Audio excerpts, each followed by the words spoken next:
Le Medicane, c'est un terme déjà qui a la contraction de Mediterranean Hurricane, c'est-à-dire, si on traduit littéralement, ouragan méditerranéen. Pour autant, il ne s'agit pas d'un ouragan, car le phénomène est assez différent, tant en taille qu'en intensité, surtout.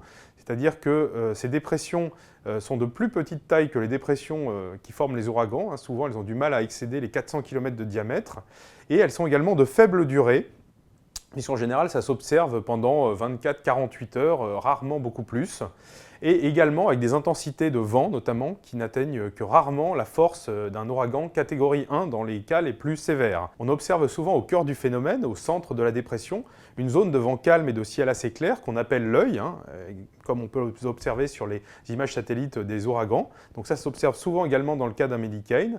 Et le phénomène est accompagné également d'orages qui peuvent être assez intenses, violents, avec des très fortes pluies, qui rapprochent là aussi le Medicane des caractéristiques des ouragans. Un Medicane se forme d'une manière qui peut ressembler au départ à une formation de dépression classique de nos moyennes latitudes, c'est-à-dire avec la présence nécessaire d'air froid d'altitude, qui va servir de précurseur et qui va notamment amorcer la convection qui va déclencher les orages dans le phénomène.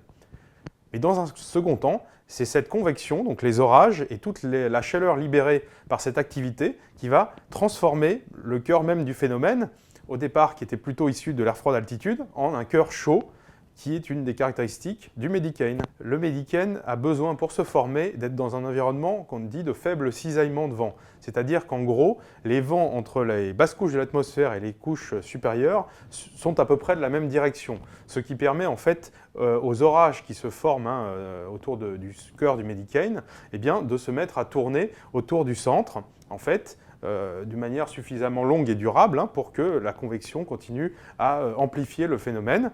Alors que s'il y avait un cisaillement plus important, les vents, par exemple, en altitude, auraient tendance à déformer les nuages d'orage, les cumulonimbus, et au final à déstructurer le système, et donc ça l'empêcherait de prendre véritablement de l'ampleur.